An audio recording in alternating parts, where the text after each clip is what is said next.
5, 4, 3, 2, 1. I'm John Miglosh for the Wisconsin DMA and the International Society for Strategic Marketing. So today is my 500th video as the video wizard, and we're going to have a little celebration here. So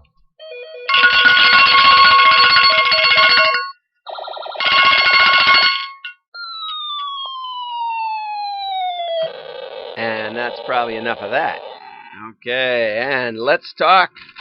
I went back and looked up the best videos I have on YouTube, and as always, I've got 45,000 views, but the top 5 videos are about, somebody says say something. Is my audio off? Let's see. My ODB, no, it's going. Okay. That's that's Periscope saying say something. Hello world. Okay, there we go. And so I went back and looked, and the top 5 videos, 3 of them or 4 of them are on RFM. So today we're going to talk about RFM. And if you don't know anything about that, RFM is recency, frequency, and monetary. And the idea is that people who bought from you lately are better than people who haven't bought from you in a long time. The closer they are to their most recent purchase, the more likely they are to buy again. Okay? And if they bought from you more than once, then they're more likely to buy again. And if they have spent a lot of money, then they're not necessarily more likely to buy, but they're more likely to spend a lot of money. And so they're worth a shot. And that's how we've built, in the direct mail world, how we've built the way we contact customers. Okay? Now, the funny part is, one of the books that talks about RFM is by a guy named Arthur Middleton Hughes. And it's one of the few that actually explains how to break your customers up into these RFM segments. And it's pretty much completely wrong. But I ran into Art one day at a conference, bless his heart, and I said, Art, we're doing a little more beyond that these days. And he says, well, who cares? With email, we just send it to everybody. Okay? So that's one way of doing it, and I believe that's mainly the way e-commerce does it. And the problem is that you vaccinate your customers against communicating with you. And there's so many past purchases I've made that I've filtered the email. I have one big filter, or just hit unsubscribe or whatever. And so in order to avoid that, and in order to maximize the engagement, one of the things we do is try to elevate the contact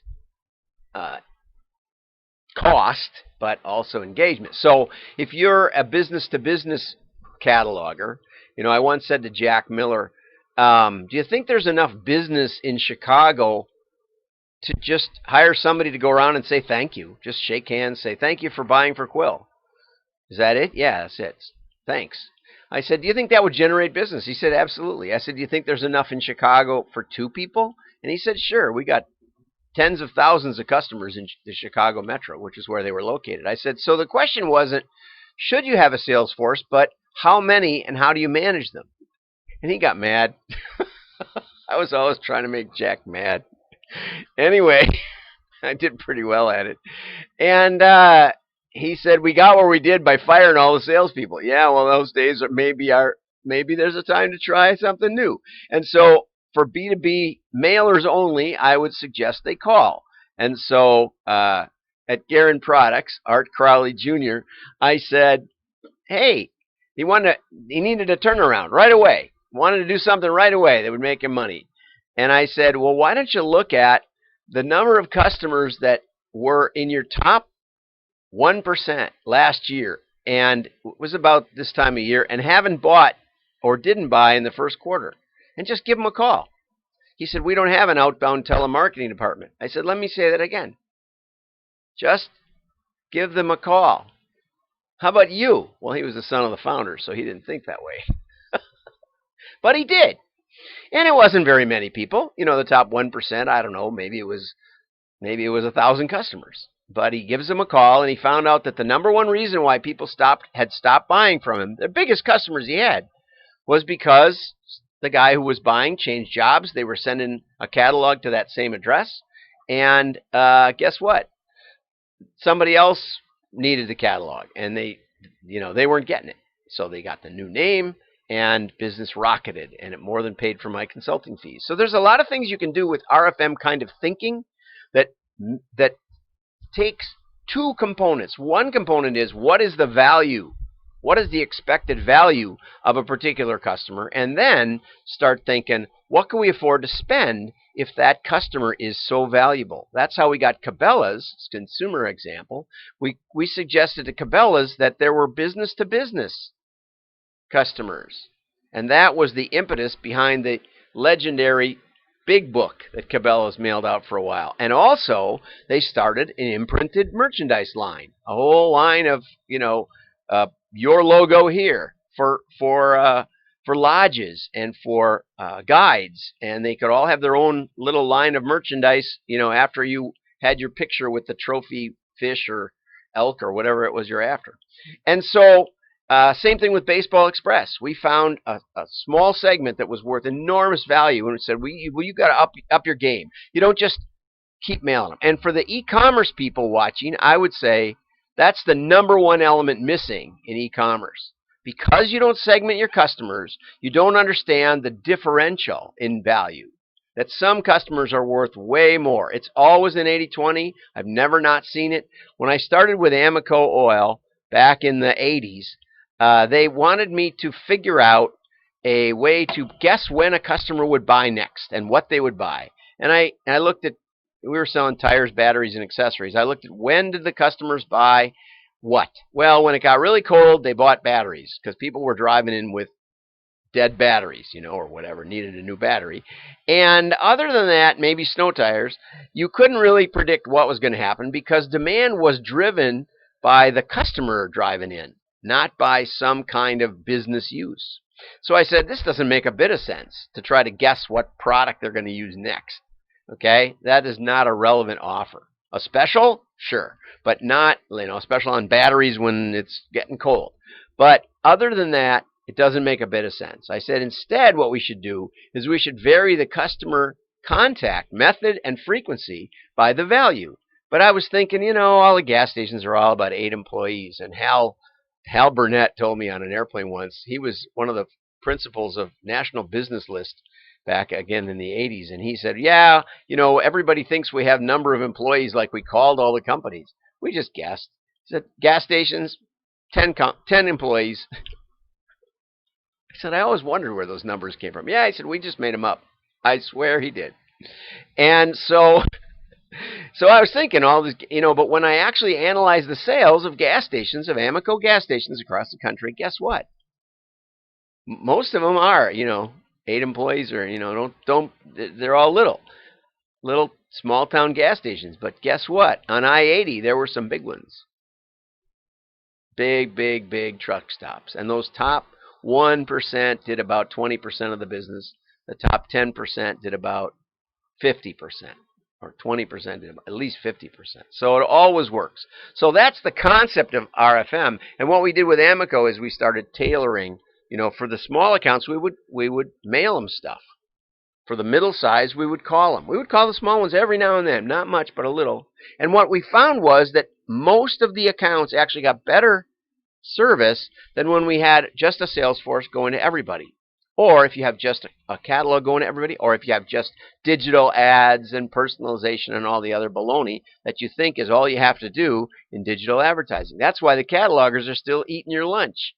It's because we give them higher level engagement. Costs us $1 per piece or something to reach out to them. But it's more than worth it, or we wouldn't keep doing it. And you're missing the boat, e-commerce people. You're just totally missing the boat because you're not elevating the contact engagement for the value of that customer. This is the way CRM was created. This is how we invented it before Tom Siebel got his hands on it out at 3M. Or out at HP. Anyway, I wrote him about that. I told him I invented CRM. Anyway, let's go on, okay? So we're going to go into the slideshow. This is my book. It's all in my book, Spinning Straw into Gold, The science, art, no, the magic of turning data into money. That's why I have the wizard hat. The first principle is straw is not hay. Straw is a cleaning product that goes under an animal, catches what comes out of the animal. Hay is what you feed the animal, nurtures, grows the animal. Straw is garbage. That's what your data is, garbage. Okay, you got to clean it up. You got to do something. But spinning straw into gold takes magic, and the magic makes you money. So what's the role of RFM in this mess? Well, as I said, we're going to have customer segmentation. We're going to have customer strategies. But most importantly, we're going to tailor the communication quantity and quality to the value of the customer. What a concept. Rather than trying to guess what they're going to buy next. You can't guess that. You can't guess that for you. I can't guess it for me. Tell me what you're going to buy outside of Walmart. We'll send you in, or Costco, or whatever it is. You know, I'm not even allowed. Last time I went for, I think a big jug of olive oil, and I came out with a big screen TV. Honestly, my wife says don't, and we had to take it back. Anyway, so RFM, even if you use modeling, it's still a foundation. There's ways to score that are better than others, and it has some huge limitations. And there are ways to extend it. We're not going to get into that today. Now, this is Arthur Middleton Hughes' idea of RFM scoring. You make each group of customers equal. One advantage of equal groups is that testing is easy. And you can really see the value of that top segment. Okay? Now, here's the problem with it. If this is frequency, the number of times they've bought, well, these are the big ones. They've bought 10 or more times. That makes sense. These have bought 2 to 9 times. These have bought, well, some of them bought twice. When you get to just splitting it by 20%, you're not sure how to deal with that. But some of them in here have bought twice. And some of them have only bought once. So on average, it's about 1.5 times. And these have all bought once. Now, why are you splitting people that have got exactly the same behavior? How do you even do that? I don't know. Art says to do it. We don't do it that way. Why? Because first of all, up here is about 20% of the customers, but about 80% of the business. So now you're wasting 4 numbers on 20% of the business. It's silly. This is like 5% of the business, and this is probably of that. This is probably 10, and this is like 1 or something. Why waste all your segmentation down here? So the way we do it is we do more of a logarithmic. And we score equal numbers of value. Okay? So the number 5s have bought the same number of times as this many ones. It's pretty interesting, isn't it? John Worth taught me that. My mentor, John Worth. But what it does is it shows you the value and the huge difference, because there's about 20% fit in these first 3 groups. And you find out that this will get you 20% of your business. This will get you 20%. This will get you 20%. This will get you 20%. And that'll get you 20%. But the numbers are way different. And you can go broke elevating the engagement of these people. And we see that in Amazon buyers as a great example. You know, catalogers get orders and they bought from both, and maybe they want to treat them like they're personal buyers. Well, they're not. They're not the same. They don't think of you as their supplier. They think of Amazon as their supplier, and they don't perform the same. So maybe they don't deserve, the $1 catalog. Maybe they only deserve email. Maybe they only deserve a banner ad on their phone. Or maybe you just take the order and be happy, and you'll make more profit that way. See how that works? It's fascinating. Now, the temptation, of course, is that we just ignore them and we do nothing. But if you manage this right, you'll have some money to spend on them and a lot of money to spend up on here. But I have run companies where we just said, okay, we're not going to mail the multi-buyers, and we're not going to mail the old buyers. Anybody over 24 months or 12 months, Cabela's did that when we got in with them. They stopped at 12 months. You bought fishing, and then by the time you got in the cycle, we were all ready to camping. So your first mailed catalog would be like camping, and then it would be footwear, and then it would be bow hunting, and then it would be, some other kind of hunting, and then another hunting, and then another hunting, and then another hunting, and then another hunting, and now you're almost a year old. So maybe you get a fishing or two, but basically you got 8 or 10 catalogs that you didn't care about before you got around to that, and then they'd stop. And when I went around to sporting goods stores and asked, have you ever heard of Cabela's? And this was before they were a sporting goods store. Everybody said, yeah, I used to get their catalog. That was the number one thing everybody said. It was fascinating. Okay? So you got to be a little careful, because what you're going to do is you're going to leave things out. And so you say, well, the one-time buyers down here, maybe we shouldn't mail them, but maybe they spent a huge amount of money. Maybe in that one order they bought a large amount of order. Okay? So they're worth a try, because they already spent a lot with us, in business to business. George Moser, he'd say, you're testing lists, and one list got a $50,000 order. He said, that list's worth trying again, even if that was the only order. The response rate's terrible. But you say, well, that's not statistically valid. You're right, it's not statistically valid. Although, actually, if you mail 10,000 pieces and you get one order, it's probably repeatable. It's way different than if you mail 100, or better yet, 10, and you get one big order. That's not repeatable. The bigger the denominator, the bigger the number of pieces that it took to run the sample, that's what gives you the statistical certainty. People get that wrong, but anyway, I know the difference. So when you look at your entire customer file, this is the way it looks. Customer count by frequency and monetary. We got a whole pile of them down here that didn't spend much and only bought once. And if you apply recency, it's even worse, because then you got a whole pile, if you've been in business for more than a couple of years, you got a whole pile that didn't buy much, only bought once, and haven't bought lately. And that's the key to making money right now. If you can figure out which of those are worth elevating the engagement, you can make a fortune, because those people already proved to you that they were interested in what you sell. And most businesses ignore these because they don't know what to do with them, and because at best they're only doing RFM. RFM will shrink your company down to nothing because you keep not knowing what to do with the 111s. What's wrong with RFM? Cutting circulation kills growth. It requires more data on the poor customers, which isn't part of RFM, right? Because they only bought once. We have 3 scores. Now you got to get more interesting. And that's what we do in modeling. So, nice talking to you today. That's what's wrong with RFM. Have a great day. Thanks for watching. Like and share. Your friends will think you're smart. I'm John Miglash. Happy 500th. Bye-bye.